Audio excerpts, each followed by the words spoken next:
Amados irmãos, estamos iniciando mais um momento de estudo e meditação na Palavra de Deus.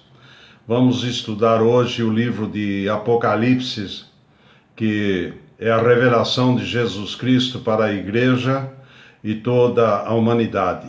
Hoje estamos na terceira lição, abordando as cartas de João às 7 igrejas organizadas na Ásia Menor.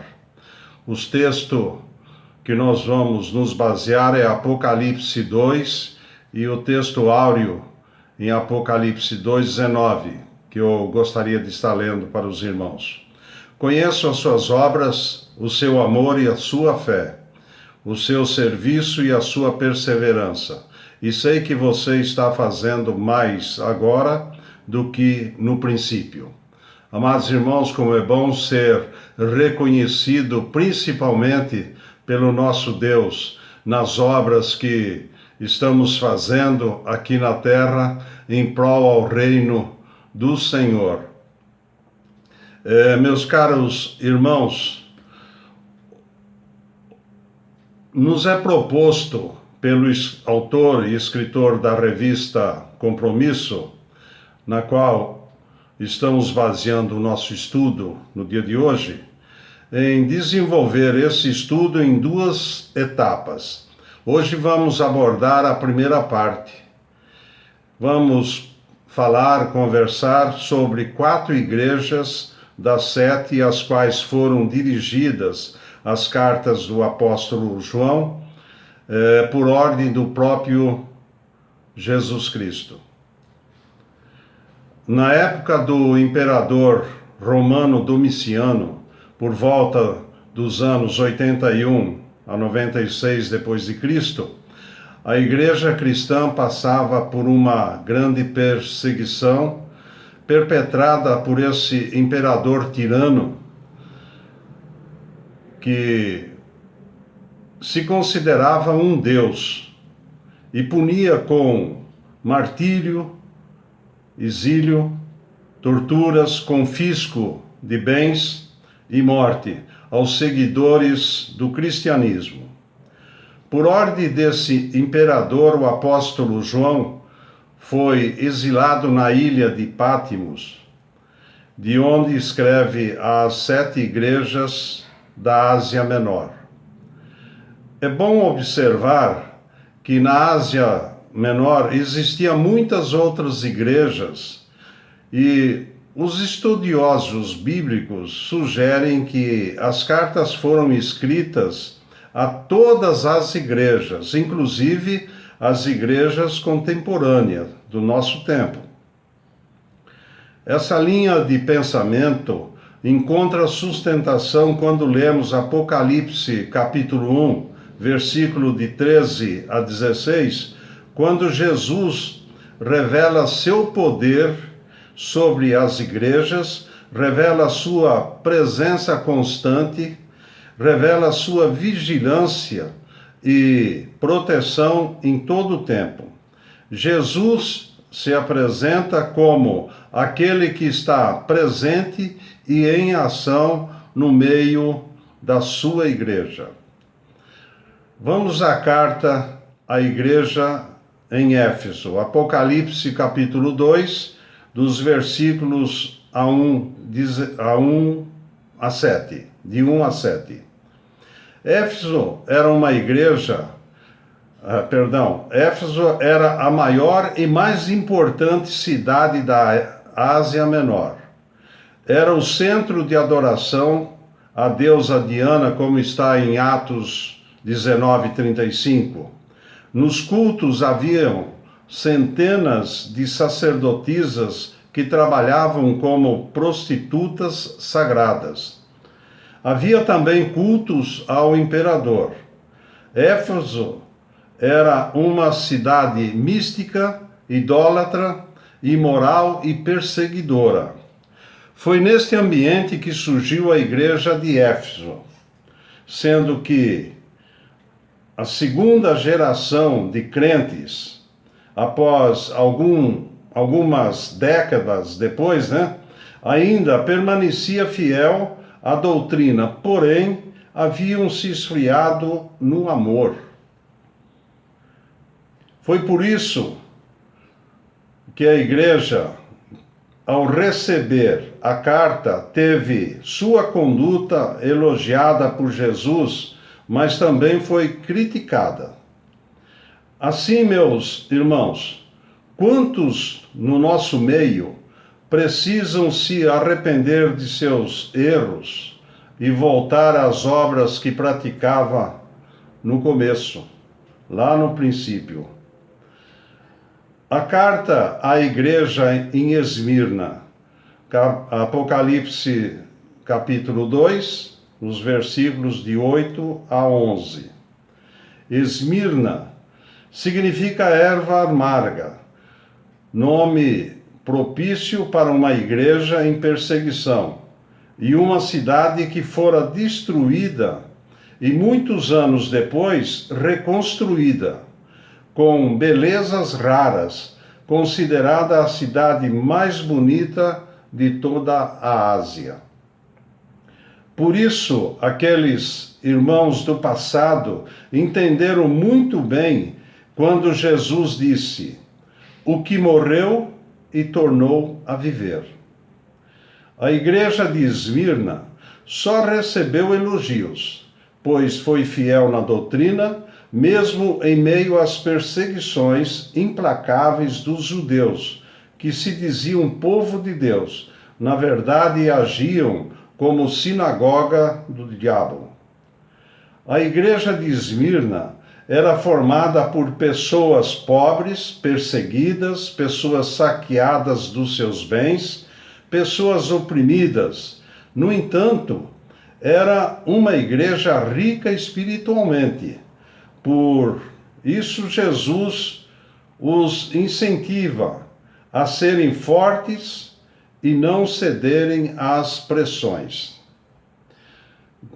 Sejam fiéis até a morte e serão recompensados com a coroa da vida, como se fosse um atleta em disputa, em competição, para vencer a competição e receber a medalha, a coroa, pela vitória. Carta à igreja de Pérgamo, Apocalipse, capítulo 2, versículos de 12 a 17.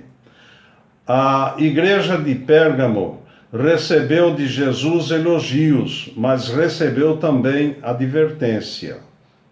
Jesus se apresenta a Pérgamo como juiz. Apocalipse 2, 12. Ao anjo da igreja em Pérgamo, escreva: estas são as palavras daquele que tem a espada afiada de 2 gumes. O grande problema da igreja em Pérgamo era estar em cima do muro. Estavam na linha divisória entre a verdade e a heresia, erros, mundanismo e tendência às coisas carnais.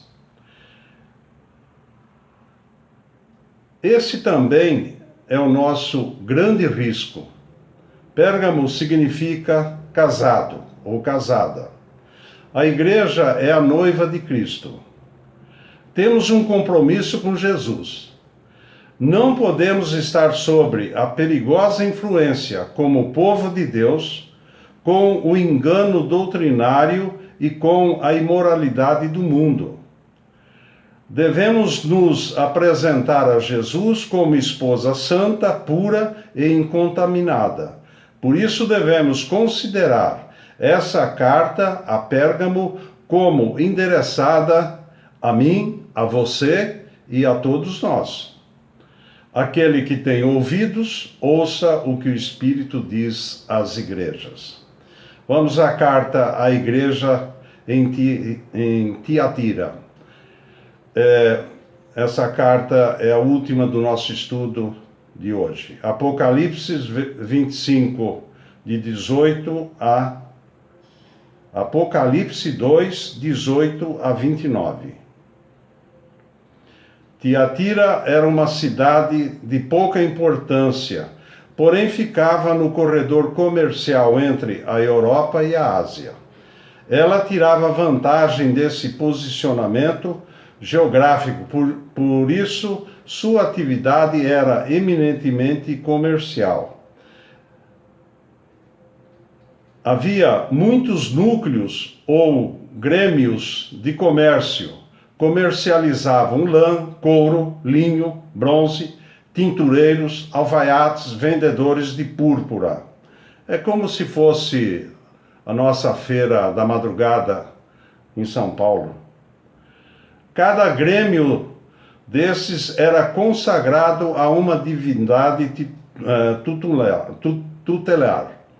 E que nunca faltava eram os banquetes com comidas sacrificadas aos ídolos, onde acabava sempre em festas cheias de licenciosidades. O problema não estava na perseguição, mas estava dentro da própria igreja. Como fugir o cristão dessa situação? Manter a consciência pura ou entrar no esquema para não perder dinheiro? Ser santo ou esperto? Se sair do clube, do grêmio, perde sua reputação e lucro financeiro. Se permanecer nessas festas mundanas, nega a Jesus Cristo. A igreja de Tiatira foi elogiada pelas suas obras, pela sustentação da fé, pelo amor, pelo serviço atual, até mais que no princípio, mas estava negligenciando, se deixando levar por falsos ensinos que a conduzia ao pecado. Aparece aqui a personagem Jezabel, que se apodera da situação e corrompe a mente das pessoas com ensinos de que para vencer Satanás é preciso conhecer as coisas profundas do seu ser, e que não se vence o pecado sem antes conhecer profundamente o pecado pela experiência. Total heresia. Segundo Jezabel, não há mérito nenhum em vencer o pecado sem antes experimentá-lo. Amados irmãos, eu quero finalizar com a palavra de Jesus, dizendo: Jesus é paciente e longânimo. Ele não tem prazer na morte do ímpio. Ele não quer que ninguém se perca, mas chama a todos ao arrependimento. Meus amados irmãos, muitos de nós, em nosso meio, precisamos aprender mais e mais, mas o pouco que sabemos, devemos colocar tudo em prática. Vimos que a igreja vencedora é aquela que permanece fiel a Deus e afasta-se do pecado. A igreja vencedora é aquela que, mesmo em dificuldade ou perseguição, não se rende ao inimigo, mas exalta o nome de seu Senhor, Jesus Cristo. Igreja vencedora é aquela que acolhe o perdido e o necessitado, como fonte de seu primeiro amor. Caros irmãos, eu usei como fontes de estudo desta lição a Bíblia Sagrada na versão NVI, usei o comentário bíblico popular e o livro do pastor Hernandes Dias Gomes, Apocalipse, e a nossa revista Compromisso. Deixo a todos um abraço e a bênção do Senhor.